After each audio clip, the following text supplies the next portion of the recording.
In this effect, the spectator makes a series of random choices, yet still manages to mysteriously reveal 3 aces. And in a stunning finale, the 4th ace is the most unexpected of all.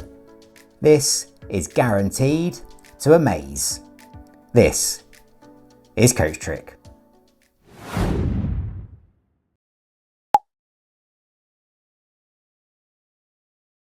Today's effect delivers such a surprise, it will leave your audience scratching their heads. And what's even more amazing is that you don't even need to handle the cards. The spectator can do all of the dealing, there are no difficult moves, and it's guaranteed to succeed. As ever, be sure to join us to the end as we reflect on how learning magic is a brilliant way to develop skills and confidence for all areas of life. Okay, let's jump into it. Grab a deck and let's go. Okay, as ever, let's kickstart with the effect itself. And in this trick, the spectator is going to do all of the dealing, and that's what makes it so amazing. So you're going to ask the spectator to think of a random number between 10 and 20. It really is a free choice. They can think of any number. Let's say they think of the number 15. Ask them to take the deck and to deal that many cards to the table. So in this instance, 15 cards. 1, 2, 3, 4, 5, 6, 7, 8, 9, 10, 11, 12, 13, 14, 15. Now to make things as random as possible and to mix things up even further, you're going to ask them to add the 2 digits of their number together. So in this instance, 15, that's 1 and 5 equals 6. And to deal that many cards back from the pack onto the deck. So 1, 2, 3, 4, 5, 6.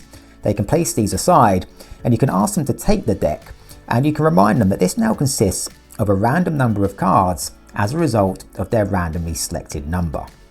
And you're now going to ask them to deal these cards into 4 piles on the table. So 1, 2, 3, 4. And you're just going to ask them to keep dealing onto those piles, just like so. And you can ask them to keep dealing until they feel like stopping. It's entirely up to them. Let's say they feel like stopping just about here. They can place these cards aside and you can just tidy up the piles and then we can just reflect on exactly what's happened. The spectator selected a totally random number and dealt a random number of cards. It was a totally free choice. They've also stopped dealing at a point of their choosing. We can now take a look at the result of their dealing. Ask the spectator to turn over the first pile. They'll turn it over and they'll reveal an ace. Pretty amazing. Ask them to turn over the second pile. They'll turn this pile over and reveal a second ace. Ask them now to turn the third pile over and they will indeed reveal a third ace. This really is amazing. So now for the final pile. Ask them to turn this pile over, the 4th pile, and they will reveal, well, there's no ace. That's, okay, maybe that's not so bad. We've got a 3 instead, but that 3 could actually be a clue. So ask them just to take the rest of the deck over here and to deal off 3 cards. 1, 2, 3. Ask them to turn over the 3rd card, and there we have it, the 4th and final ace. A miraculous display of spectator dealing.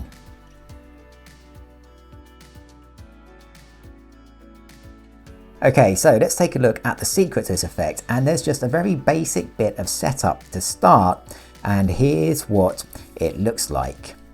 You're going to arrange the top few cards in the deck so that you have 1 ace, the 7th card down, then you have another ace at position number 10, another ace at 11, another ace at 12, and then any 3-spot card as the 13th card. And you'll start with the cards in this order on top of the deck. Now, if you like, you can perform some full shuffles or cuts just to make it look as though the deck is mixed. If you don't know any full shuffles or cuts, here's a really simple false cut on the table that you can perform, and that's how it looks. And here's how it works. I'll just turn over the top cards so you can better keep track. Now, quite simply, you'll just cut about 2/3 of the deck and place it to the right. Cut about another half of this pack and place it into the middle. The pack on the right goes back to the left, and then finally the pack in the middle goes onto the original deck like so, and nothing has changed. The spectator now selects a number between 10 and 20. It won't work with 20, so you just need to make sure that it's less than that. But let's say they select a number 14. They'll deal that many cards into a single pile to the table. So 1, 2, 3, 12, 13, 14. Ask them to add the 2 digits of their number together, so 1 in 4 in this instance equals 5, and they'll deal that number back onto the deck. 1, 2, 3, 4, 5. Ask them to place this pack aside and to take the deck. They'll simply now deal 4 piles onto the table, and they can keep on dealing. Now wait till they've dealt a few cards, so say 20 or so, and at that point you can invite them to stop dealing whenever they like. So let's say they stop dealing just about here. Ask them to place the remaining cards aside. Now as they place these cards aside, in the act of tidying things up, you're just going to place the previous packet put aside and place this on top like so, and just keep those safe, and then tidy up the packets just here. They can now turn over the first 3 piles, and each of these will reveal an ace. And as they turn over the final pile, this will reveal a 3. And all you need to do now is ask them to deal 3 cards down in the deck. 1, 2, and the third card here will be the final ace. And there you have it, a brilliantly simple effect. Practicing and performing tricks like this can be a great way to develop confidence. So keep practicing and let your growing confidence drive you towards successes both in magic and beyond. Thanks for joining me today. Until next time, keep moving forwards and take care.